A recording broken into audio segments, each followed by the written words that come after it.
नमस्कार प्रिय दर्शकों, आप देख रहे हैं ज्योतिष मंत्रा। प्रिय दर्शकों, आज पुनः एक उच्चाटन तंत्र प्रयोग लेकर के आप लोगों के समक्ष हाजिर हूँ। आज माँ कामाख्या का एक ऐसा उच्चाटन तंत्र प्रयोग देने जा रहा हूँ जिसके कारण शत्रु अपनी शत्रुता निश्चित तौर पर छोड़ करके या तो वो आपके अधीन बन जाएगा, मित्र बन जाएगा, या फिर वो उस स्थान को, उस जगह को छोड़कर चला जाएगा जहाँ पर आपसे वो प्रतिद्वंदिता करता है, शत्रुता रखता है, या फिर आपके विरोध में खड़ा रहता है। माँ कामाख्या का ये प्रयोग अनेक बार जांचा परखा गया है और हर बार शुभ परिणाम ही प्राप्त हुआ है। शत्रु की हार निश्चित हुई है, शत्रु ने शत्रुता छोड़ दी या शत्रु भाव उसका समाप्त हो गया। और इसी प्रयोग में यदि आप शत्रु से अत्यधिक पीड़ित हैं तो उस प्रयोग को भी बता दूंगा कि शत्रु के लिए किस प्रकार से अत्यधिक पीड़ादायक और कष्टकारक ये प्रयोग बन जाएगा। परंतु ध्यान रहे, अनावश्यक रूप से किसी के अहित के लिए प्रयोग नहीं करना। यदि सच में आप बहुत पीड़ित हैं शत्रु से, या शत्रु आपको हर प्रकार से परेशान किए जा रहा है, जगह जगह आपका नुकसान कर रहा है, आपकी बदनामी कर रहा है, या परिवार में, समाज में, कार्य क्षेत्र में कहीं भी आपको वह नीचा दिखाने का प्रयास करता है, हर प्रकार से आपके नुकसान के लिए कार्य करने पर तत्पर रहता है, तो ऐसी परिस्थिति में अवश्य ही इन प्रयोगों को कर लेना चाहिए।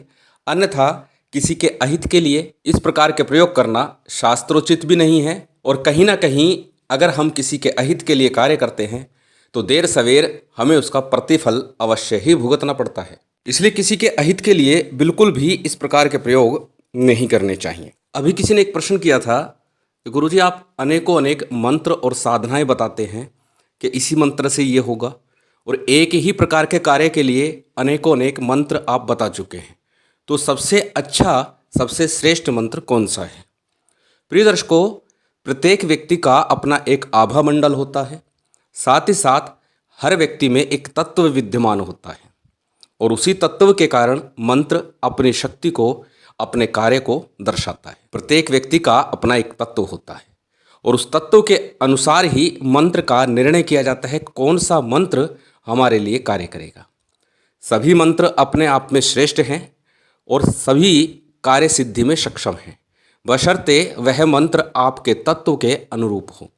जैसे मान लीजिए, यदि आप अग्नि तत्व के हैं और आप कोई ऐसा मंत्र जप रहे हैं जो जल तत्व का है, तो निश्चित ही वह मंत्र आपके लिए बिल्कुल भी फायदेमंद नहीं होगा, विषयांतर हो जाएगा। इस विषय की चर्चा किसी अन्य वीडियो में करूंगा और बताने का प्रयास करूंगा कि किस व्यक्ति के लिए, किस नाम से, किस व्यक्ति को कौन से मंत्र का चुनाव करना चाहिए।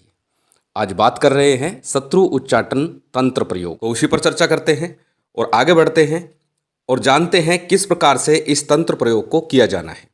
सबसे पहले हमेशा की तरह बात करेंगे कि इस प्रयोग के लिए जो सामग्री है वो कौन कौन सी आवश्यक है। इस प्रयोग के लिए बहुत अधिक सामग्री की आवश्यकता नहीं है। क्या सामग्री है, नोट कर लीजिए, स्क्रीन पर आपको दिखाई दे रही है। इस प्रयोग के लिए आपके पास एक नींबू हो, साफ सुथरा, काला धागा लेना है आपको, अपनी हाइट से 3 गुना धागा लेना है आपको, और 4 उड़द के दाने, साबुत उड़द हो बिल्कुल, 4 दाने लेने हैं मात्र। सरसों या काले तिल, दोनों में से जो आपके पास उपलब्ध हो। सरसों काली हो, पीली सरसों की आवश्यकता विशेष नहीं है, पीली हो तो पीली ले लीजिएगा, अन्यथा काली सरसों चल जाएगी। या फिर थोड़े से तिल, 2-3 चुटकी काफ़ी रहेंगे। एक छोटा सा काला कपड़ा, काला कपड़ा कितना, जिसमें ये सामग्री सारी रखी जा सके, इतना सा काला कपड़ा काफ़ी है। और साथ ही साथ एक बबूल का कांटा। ये जो सामग्री है ये सप्ताह में 1 दिन प्रयोग करनी है। इसके अतिरिक्त नित्य प्रति जब हम पूजा करेंगे, प्रयोग करेंगे, मंत्र का जप करेंगे, तो उसके लिए तिल तेल या सरसों तेल, घी के दीपक की आवश्यकता नहीं है, सरसों का तेल यहाँ चल सकता है। दीपक लगाना है, कितनी देर, जितनी देर आपकी साधना चलेगी उतनी देर चलना चाहिए। अखंड लगाने की भी आवश्यकता नहीं है। सामान्य पुष्प हो, लाल पुष्प हो श्रेष्ठ है, अन्यथा किसी भी प्रकार के सुगंधित पुष्प आप प्रयोग कर सकते हैं। एक जलपात्र लेना है और थोड़े से अक्षत लेने हैं। चलिए अब जानते हैं इस प्रयोग को करना किस प्रकार से। इस प्रयोग को कभी भी आवश्यकता के समय किया जा सकता है, विशेषकर रविवार, मंगलवार, शनिवार, इन 3 दिनों में इस प्रयोग को आरंभ करना है। जिस दिन शुभ योग, सिद्ध मुहूर्त हो उस दिन रविवार, मंगलवार या शनिवार के दिन से ये प्रयोग आरंभ कर सकते हैं। दोपहर के बाद से रात्रि तक कभी भी इस प्रयोग को आप कर सकते हैं, यानी मध्याह्न काल 12 बजे बाद से और रात्रि में संध्या काल में जब आपका समय लगे उस समय इस प्रयोग को आप संपन्न कर सकते हैं। ध्यान रखिएगा, समय और स्थान एक रखिएगा प्रतिदिन के लिए। जब ये प्रयोग करें, जिस दिन आपने समय रखा है उसी दिन अगले दिन भी रखना है और प्रतिदिन उसी समय पर आपको ये साधना, ये प्रयोग संपन्न करना है। बात करें इस प्रयोग के लिए दिशा पूर्व को छोड़ करके कोई भी दिशा आप चुन सकते हैं अपनी सुविधा के अनुसार। जैसे भी आपके घर में व्यवस्था बने बैठने की, पूजा घर में व्यवस्था बने बैठने की, उस प्रकार से पूर्व दिशा को छोड़ करके किसी भी दिशा में आप मुख करके इस प्रयोग को कर सकते हैं। श्रेष्ठ होगा यदि कर्मानुसार दक्षिण, पश्चिम और उत्तर दिशा हो, यानी सबसे अच्छा हो दक्षिण दिशा, दूसरे नंबर पे पश्चिम दिशा और तीसरे नंबर पे उत्तर दिशा। इन दिशाओं में मुख करके आप ये प्रयोग कर सकते हैं। अब जिस दिन ये प्रयोग आरंभ करें उस दिन शुभ योग सिद्ध मुहूर्त हो कोई, आपके नाम राशि से चंद्रमा अक्सर बताता हूँ चौथे, 8वें और 12वें स्थान पर ना हो तो श्रेष्ठ होगा। दीपक प्रज्वलित करके शुद्धि आचमन के बाद में सबसे पहले आपको संकल्प लेना है। संकल्प में अपना नाम, अपना गोत्र, उस दिन का तिथि वार नक्षत्र बोलना है, उस स्थान का नाम बोलना है जिस स्थान पर रह करके आप ये प्रयोग कर रहे हैं, उस स्थान का अर्थात उस गांव या शहर का नाम बोलना है। संकल्प में अपना मनोरथ बोलना है कि कौन सा शत्रु आपको पीड़ित कर रहा है। यदि शत्रु अनेकों अनेक हैं तो सर्व शत्रु उच्चाटन के लिए, सभी शत्रुओं के उच्चाटन के लिए मैं ये प्रयोग कर रहा हूँ। इस प्रकार से संकल्प लीजिएगा और संकल्प का जल गणेश जी पर या फिर किसी थाली प्लेट में छोड़ दीजिएगा। इसके बाद में सबसे पहले गणेश जी का, गुरु का, कुल देव, पितृदेव, स्थान देव का सामान्य पूजन कर लीजिएगा। हमेशा बोलता हूँ कभी भी कोई भी प्रयोग करें तो सामान्य पूजन अवश्य कीजिए। तत्पश्चात भगवान शिव, माँ कामाख्या और भैरव जी का पूजन भी पंचोपचार रीति से आपको संपन्न करना चाहिए। प्रतिदिन भोग नैवेद्य की आवश्यकता नहीं है। आरंभ जिस दिन करेंगे उस दिन पूजन में आप कुछ भोग रखना चाहिए, मिश्री ही रख लें काफ़ी है। इसके अतिरिक्त प्रतिदिन भोग नैवेद्य रखने की आवश्यकता विशेष नहीं है। मंत्र का जप ही यथेष्ट होगा, पर्याप्त होगा। हाँ, प्रतिदिन जब भी मंत्र जप करें तो सबसे पहले गणेश जी का, गुरु का, कुल देव, पितृदेव, स्थान देव का आपको ध्यान अवश्य करना है, नमन अवश्य करना है। जब सभी का ध्यान पूजन आप संपन्न कर ले उसके बाद में सबसे पहले गणेश जी की गुरु मंत्र की एक एक माला का जप आपको करना है। यदि आपके गुरु नहीं हैं तो ओम नमः शिवाय का जप कर सकते हैं, अपने इष्ट के मंत्र का जप कर सकते हैं, या फिर हमारे गुरुदेव द्वारा दिया गया गुरु मंत्र जो है उसका जप कर सकते हैं। ओम परम तत्वाय नारायण गुरुभ्यो नमः, इस मंत्र का जप कर सकते हैं। जब गुरु गुरे इस मंत्र की माला संपन्न हो जाए उसके बाद में जो स्क्रीन पर मंत्र दिखाई दे रहा है, इस मंत्र का जप आपको करना है। अब कितना जप करना है ये आप पर निर्भर है। यदि आप 11 दिन का अनुष्ठान करते हैं तो 21 माला प्रतिदिन, यदि 21 दिन का अनुष्ठान करते हैं तो 11 माला प्रतिदिन। इसलिए अब निश्चित कर लीजिए संकल्प के दौरान ही कितने दिन की साधना, कितने दिन का प्रयोग आप करने वाले हैं। मंत्र स्क्रीन पर है, एक बार मैं बोल करके बता देता हूँ। ओम क्लीं क्लीं कामाख्या देवदत्त उच्चाट्य क्लीं क्लीं हूं फट। ओम क्लीं क्लीं कामाख्या देवदत्त उच्चाट्य क्लीं क्लीं हूं फट।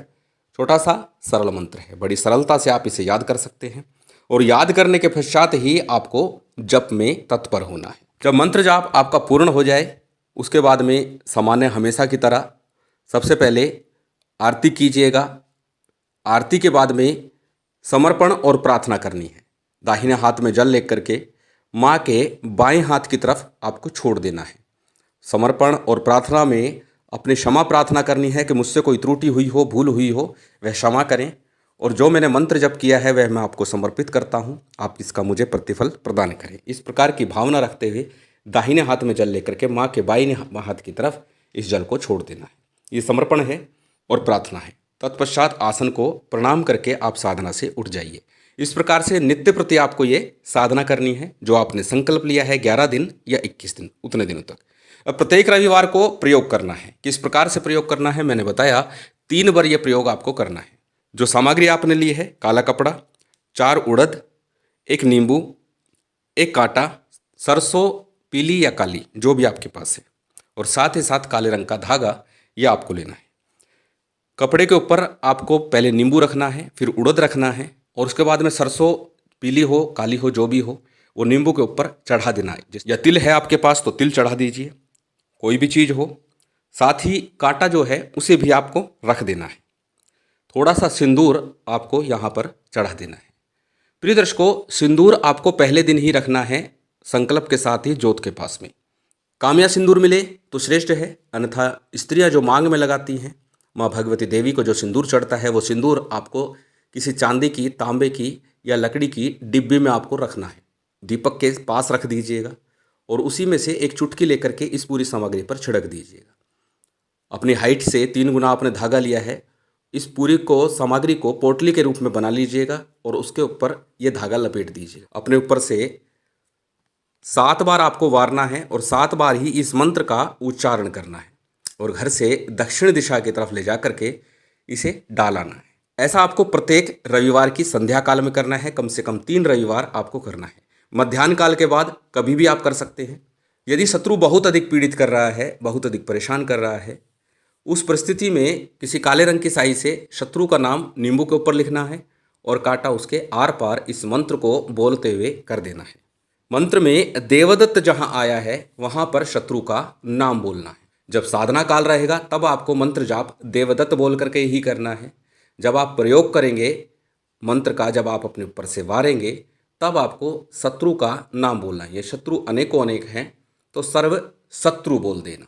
इस प्रकार से ये प्रयोग करना है और फिर इसे ले जा करके किसी गड्ढे में दबा देना। जब आप दबा देंगे तो शत्रु को अत्यधिक पीड़ा और कष्ट होगा, परंतु इस प्रयोग को करने से बचे। सिर्फ शत्रु के अंदर शत्रु भाव समाप्त करने के लिए ही प्रयोग करें, लेकिन ले जा करके दक्षिण दिशा में डाल दें ताकि उसका शत्रु भाव समाप्त हो जाए, आपके कार्यों में अवरोध बंद कर दे। परंतु बहुत अधिक परेशान हो चुके हैं तभी आप ये प्रयोग करें, अन्यथा ना करें। महामाई की विशेष कृपा आप सभी को प्राप्त हो, यही कामना है और उम्मीद करता हूँ ये जानकारी, ये वीडियो आपको अच्छी लगी होगी। यदि अच्छी लगी हो तो कृपया लाइक कीजिएगा, शेयर कीजिएगा। यदि चैनल पर नए हैं तो सब्सक्राइब कर बेल आइकन बटन दबा दीजिएगा। जय माता दी, जय श्री राम।